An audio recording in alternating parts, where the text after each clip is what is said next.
Assalamualaikum warahmatullahi wabarakatuh. Salam sejahtera untuk kita semua. Perkenalkan, nama saya Muhammad Agus Kurniawan. Saat ini saya menempuh pendidikan di Magister Manajemen Fakultas Ekonomi dan Bisnis Universitas Negeri Jakarta. Pada kesempatan kali ini saya akan membahas hasil analisis saya terhadap konsep dari emotional intelligence atau kecerdasan emosional. Nah, apa itu kecerdasan emosional atau emotional intelligence? Yaitu adalah kemampuan untuk mengenali, memahami, serta mengatur emosi diri kita sendiri, bahkan emosi orang lain. Nah, emosi ini yaitu pasti berkaitan dengan rasa. Yang paling identik dengan kita saat ini yaitu adalah emosi itu ialah marah. Nah, di sini harus kita perjelas lagi bahwa emosi tidak identik dengan amarah saja, bahwa emosi ialah berkaitan dengan rasa, bahwa rasa itu bisa saja terdiri dari takut, bahagia, amarah, dan perasaan yang sedih. Nah, maka disinilah kemampuan dari kecerdasan emosional untuk mengatur emosi kita, sehingga ini bisa berguna bagi pemimpin-pemimpin perusahaan atau organisasi untuk menciptakan suasana lingkungan kerja yang lebih sehat lagi, sehingga lebih produktif lagi dan lebih optimal lagi bagi perusahaan dan tempat kerja yang ada di kalangan-kalangan kita. Yang berikutnya landasan teori, di mana saya mengambil 3 artikel terbaru. Yang pertama itu berjudul Emotional Intelligence, Leadership and Teamwork, Hybrid Literature Review, yang ditulis oleh Coronado, Maldonado, and Benitez Marquez di tahun 2003, yang dipublikasikan oleh Hylian, di mana pada penelitian ini mereka mengemukakan bahwa emotional intelligence adalah kemampuan multidimensi untuk mengenali, memahami, dan mengelola emosi, di mana ini berfungsi sebagai regulasi sosial dalam kepemimpinan, meningkatkan kepercayaan, kohesi tim, dan kinerja tim tersebut. Artikel yang kedua adalah yang berjudul To Believe or Not to Believe, Either Belief About Emotion Usefulness and Its Impact on Team Dynamic, yang ditulis oleh Park Shin and Lee di tahun 2024, yang dipublikasikan oleh BMC Psychology, di mana emotional intelligence dipengaruhi oleh keyakinan pemimpin tentang kegunaan emosi tersebut, di mana pemimpin yang percaya terkait emosi maka akan bermanfaat bagi komunikasi yang lebih efektif, konfliknya akan berkurang, dan kompetensi emosional tim juga pasti akan juga meningkat. Di artikel ketiga yang berjudul Training Emotional Competencies at the Workplace, a Systematic Review and Meta-Analysis, yang ditulis oleh Mahler dan rekan-rekan di tahun 2024, yang dipublikasikan oleh BMC Psychology, di mana mereka mengemukakan keterampilan yang dapat dilatih atau empati, regulasi, kesadaran diri.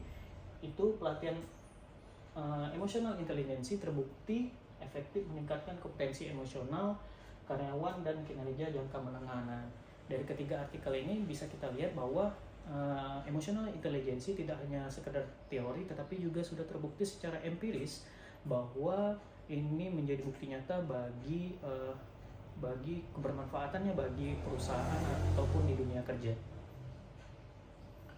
Yang berikutnya ada pembahasan. Di dalam pembahasan ini dibagikan menjadi tiga teori, 3 konsep dari terkait emotional intelligence. Yang pertama ada AI dalam kepemimpinan, yang kedua ada emotional intelligence dalam teamwork dan komunikasi, yang ketiga ada emotional intelligence dalam kinerja dan produktivitas, di mana dalam kepemimpinan pemimpin dengan emotional intelligence yang tinggi itu dapat memahami dan mengelola emosi bawahannya, serta dapat meningkatkan perilaku positif, keputusan yang lebih etis, lingkungan kerja pasti akan lebih produktif lagi, di mana keyakinan pemimpin pada peran emosi itu dapat memfasilitasi komunikasi, meningkatkan empati, dan mengurangi konflik-konflik yang ada.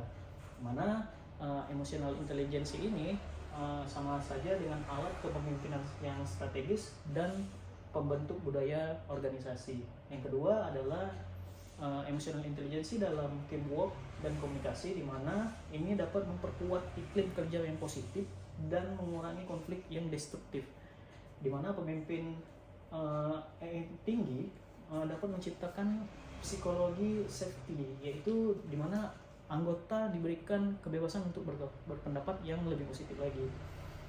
Yang ketiga, di mana komunikasi lebih terbuka, empati meningkat, kolaborasi makin kuat, dan juga emotional intelligence ini sama saja dengan fondasi kohesi tim dan daya adaptasi menghadapi tantangan dalam pekerjaan. Yang ketiga itu emotional intelligence dalam kinerja dan produktivitas, di mana kinerja dan produktivitas adalah indikator dalam keberhasilan suatu organisasi atau perusahaan. Pelatihan emotional intelligence yang efektif itu dapat meningkatkan keterampilan emosional yang efeknya dapat signifikan secara jangka yang cukup panjang atau menengah.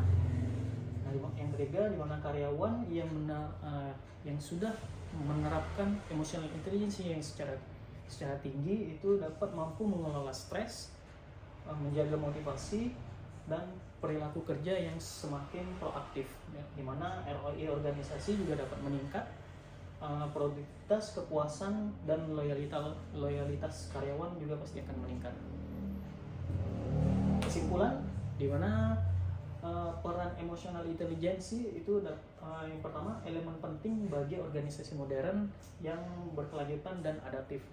Yang kedua, dapat meningkatkan efektivitas kepemimpinan, memperkuat teamwork dan komunikasi, serta mendorong kinerja dan produktivitas. Yang ketiga, emotional intelligence bukan bawaan tapi keterampilan yang dapat dikembangkan lewat dari pelatihan-pelatihan yang ada. Dan yang berikutnya ada implikasi praktis, dari sisi implikasi praktis, di mana yang pertama itu emotional intelligence bukan sekedar konsep psikologis tetapi strategi manajemen modern. Dan yang kedua ada kontribusi langsung terhadap keberhasilan organisasi di era yang penuh dengan tantangan.